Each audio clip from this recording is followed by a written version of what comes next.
People oftentimes, and not a lot of people, but some people will ask me, could you show your comic books? And I say, well, I don't think there's too many people that would be interested in that, and it would be kind of boring for most people. But I understand there are a few people, and I keep getting asked, so I figure I'll show a few, but I won't be making it a habit, and won't do a lot. I started collecting comic books when I was around 8 years old, in 1976. And I off and on played around with it, but I started getting like regular in it in May of 1986, and I haven't missed a month since then. So since May of '86, I've gotten a straight run, and then I had to go back and get, all the back issues that I missed. And before the Batman movie came out in 1989, that was pretty easy to do. They were not expensive. And then when the movies came out, they really started to go up, and get hard. They started to become hard to find. And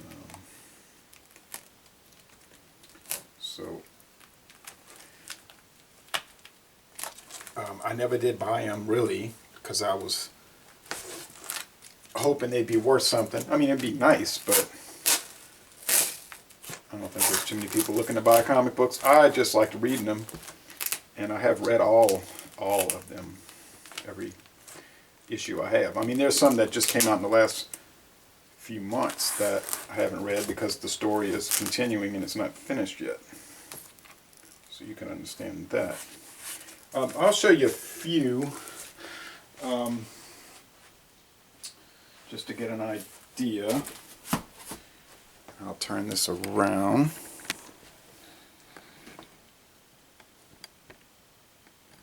Okay. Let's stuff out of the way. This look nice. Okay.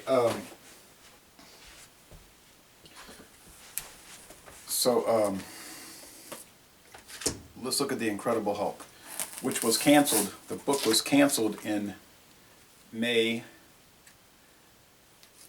of 2015. Had been in continuous production since September '64. But I'll give you a little quick story on that.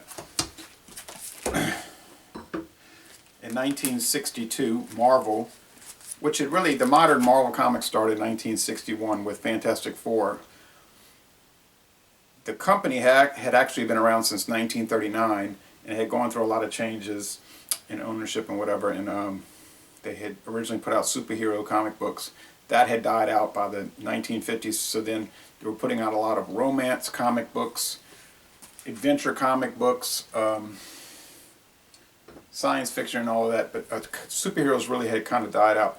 Then in 1956, DC Comics, who had continued to put out superhero books, but they just weren't, they just put them out just to perpetuate the series. But in 1956, they came out with The Flash, the modern Flash. They rebooted it.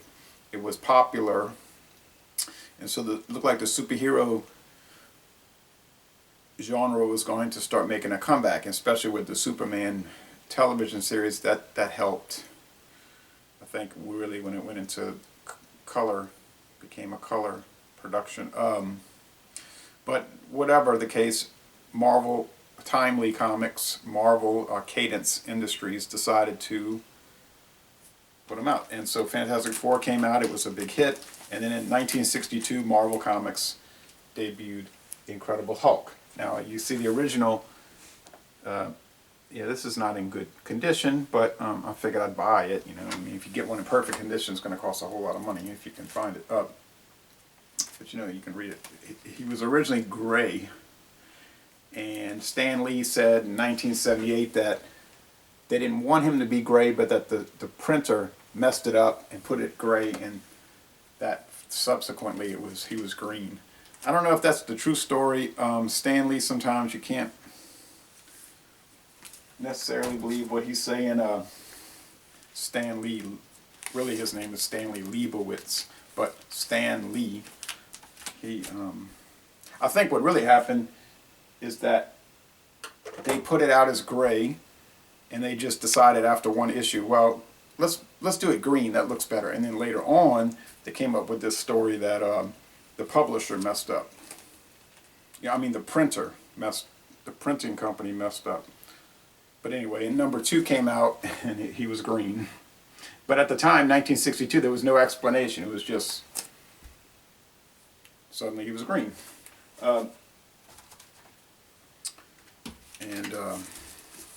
It was only published every other month, only bi-monthly. There's number 3.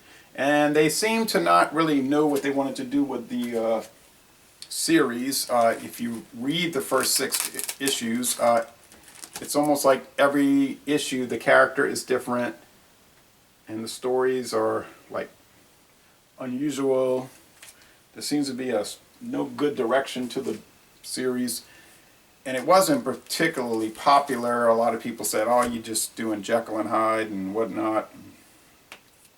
There's a first appearance of Tyrannus, old character. And it was canceled. After 6 issues, it was canceled in 1963. Okay? There's number 6. But you see, then when they canceled it, the fans started saying, why'd you cancel the Hulk? And Marvel said, well, people weren't buying it. And, oh no, this went on for about a year. Gotta bring the Hulk back, gotta bring the Hulk back. Okay, so Marvel said, all right. There was a book called Tales to Astonish, originally one of those science fiction mystery books. And then when the superhero thing came along, they started featuring Ant-Man in the book. Later, he changed to Giant Man. And they decided to, Marvel wasn't like flush with money at the time. They weren't exactly, they didn't exactly have enough money to do too much. So they decided to take Tales to Astonish and make it a 2-in-1 series. And so this was the first appearance of the Hulk in number 59, 1964. And they say at the end of the book, now next month we're going to start the Hulk in his own series within this book. So you could see Tales to Astonish became a 2-in-1 feature, just like over there, Tales of Suspense, another one of those mystery suspense books, became a 2-in-1 series with Iron Man and Captain America. So it was Hulk and Giant Man, and they would just have Giant Man in the front, Hulk in the back.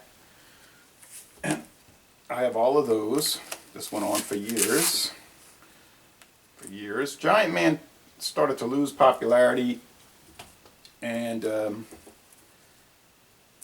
they phased him out and brought in the Submariner, who was a character that was brought back from the old 1940s books. And then they tried to change Giant Man, the new Giant Man. None of that really worked, and so you can see it just kept going on. But it wasn't long after that they brought in Submariner and replaced Giant Man with him, and you can see a later issue from around 1965.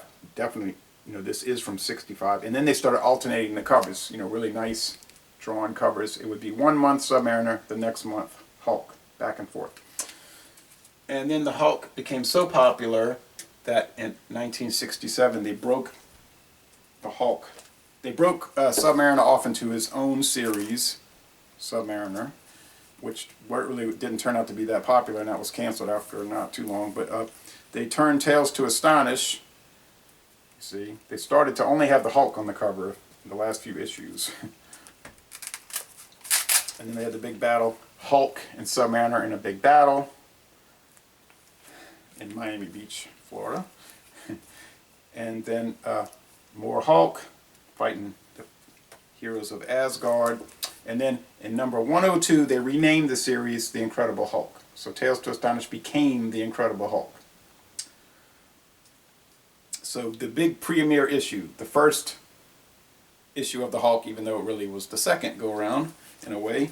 And that continued on until, years and years, once a month, every month, and most of the time a special issue every year called an annual double-size issue. And then it was canceled, like I said, in May 2015. So this is, I'm not going to sit there and show you every issue of the Hulk that I've got, but this is a, you know, little. And there was an old doctor in New Orleans, very old guy, and he died years ago, but he was telling me, I used to read comic books, and he would just read them once at a desk, carefully turn the pages and put them in a bag. And so he sold me all these old books in perfect condition. And he sold me an enormous amount of Hulk comic books for just a small amount of money. He figured he'd sell them and maybe somebody else wouldn't want to read them, and he was right. Thank you for watching this comic book video production.